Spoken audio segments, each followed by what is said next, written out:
c'est un tableau qui représente très probablement un homme âgé, un grand-père, avec son petit-fils. Ce qui est extraordinaire dans le tableau, c'est la composition du tableau, je crois.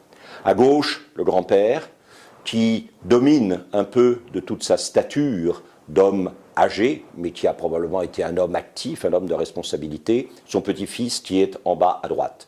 Et je crois que si on veut comprendre le tableau, il faut bien voir cette ligne qui lie les deux regards, cette ligne oblique qu'on peut faire partir du bas à droite pour monter vers le haut à gauche, ou le contraire, peu importe.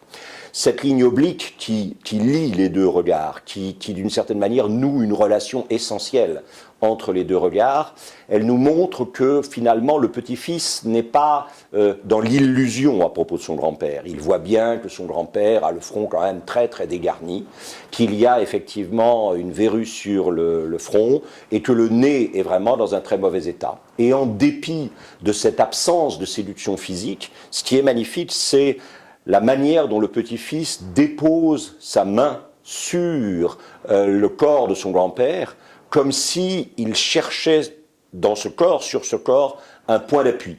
Et à ce moment-là, si on regarde activement le tableau, on s'aperçoit que cette première ligne oblique est coupée par une autre qui part effectivement du bas à gauche et qui s'en va vers le haut à droite. Or, en s'en allant vers le haut à droite, elle trouve une fenêtre ouverte. Cette fenêtre ouverte sur le réel, sur le monde extérieur. Et c'est d'une certaine manière comme si Ghirlandaio nous disait que quand deux êtres différents se rencontrent, se reconnaissent, s'acceptent dans leurs différences, même si parfois cette différence n'est pas très agréable à regarder, eh bien finalement, le geste de confiance qu'ils font en dépit de leurs différences, l'un vis-à-vis de l'autre, ce geste de confiance ouvre le monde. Plus les gens qui se font confiance sont différents, plus l'angle d'ouverture du monde que cette confiance effectivement crée est au contraire ouvert et embrasse effectivement la diversité et la variété du monde.